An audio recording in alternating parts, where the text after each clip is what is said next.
السلام عليكم ومرحبا بكم في حلقة جديدة من بودكاست فضفضة.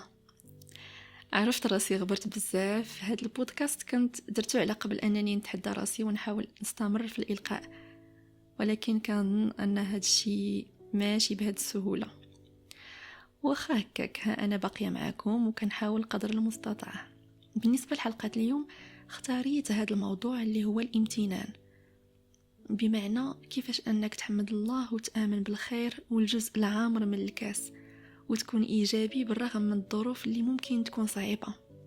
الامتنان احنا محتاجين ليه في حياتنا لأنه مهدئ للنفس، ويقدر يكون المنفذ من المشاكل اللي كنواجهوها. ما كنقولش حل، ولكن هو منبع للرضا والسلام.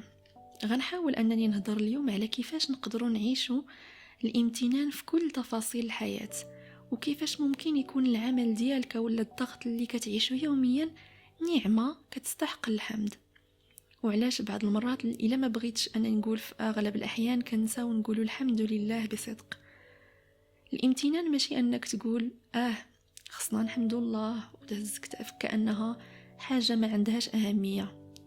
لا، أنا كنقصد الإحساس بأنك مازال بخير وفي كاع المشاكل اللي كتعيشهم يوميا، وهنت كاع مثلا عندك كريديات وما عرفتيش راسك من رجليك ومازال كتقول الحمد لله.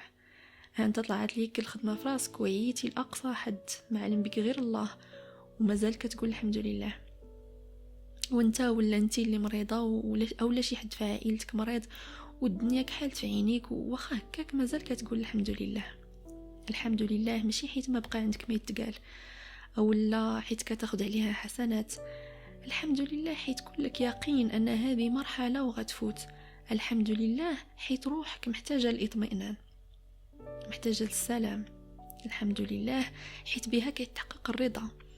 الحمد لله لأنك كلك يقين في الله. الحمد لله أي أنك سلمت أمرك لله وانت عارف أنه يحسن التدبير. هذه واحد القرية في كمبوديا، قرية مسلمة. تخيل أنه كان الحلم ديالهم هو التراب، غير التراب. ما طلبوا لا ماكلة لا فلوس لا ما، باغين غير التراب. هاد القرية الفقيرة من المسلمين كانت في واحد المنطقة طينية اللي فين ما كيحفروا شي قبر باش يدفنوا الموتى ديالهم كيلقاو الماء كيلقاو الماء في الداخل بسبب هذيك التربة الطينية اللي كتجمع الماء في وقت الشتاء. فكان الحلم ديالهم هو الرملة باش أنهم يفرشوها فوق الأرض باش يدفنوا الموتى ديالهم بكرامة. دابا التراب ولا أمنية ديال بعض البشر، والبعض الآخر كان الحلم ديالهم غير سور.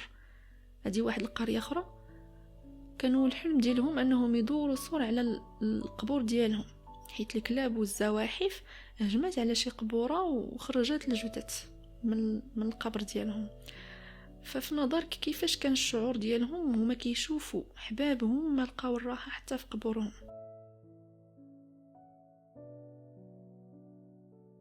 واش بغيتي الفراغ؟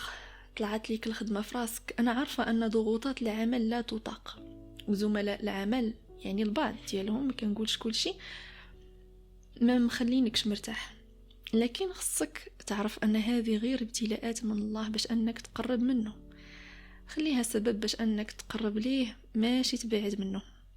يمكن انت دابا موحش أنك تجلس بلا ما تفيق هذيك 8 ولا 7 ديال الصباح، وانت دابا عيان من الخدمة كيسحب لك أن الراحة كاينة في الجلاس، حيث ربما ما جربتيش الفراغ.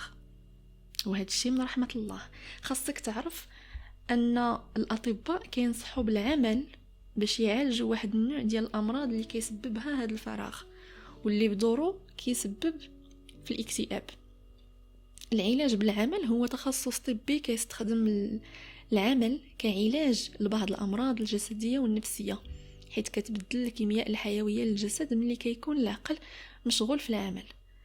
الحب ديالك للعمل هو توجه نفسي ما عندوش علاقة بطبيعة العمل أو لا شحال كتخلص.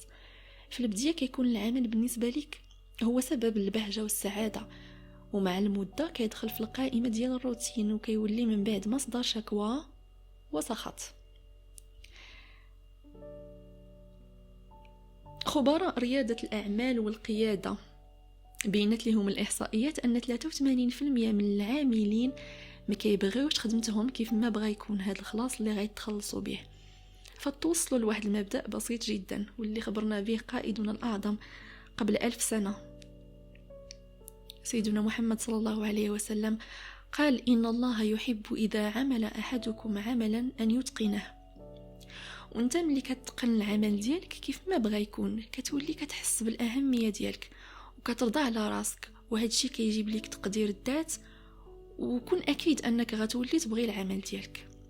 يمكن في هذه اللحظة عندك آلاف الأسباب باش أنك تحمد الله، ماشي يمكن ولكن أنا متأكدة أن في هذه اللحظة عندك آلاف الأسباب باش أنك تحمد الله، وفي كل مرة كتقول فيها الحمد لله كن على يقين أنك كتقرب خطوة نحو الرضا والسلام.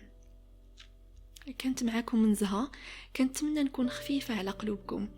نتلاقاو في حلقة جديدة، وإلا بغيتوا نقدر أنني نحضر موضوع على ذوقكم.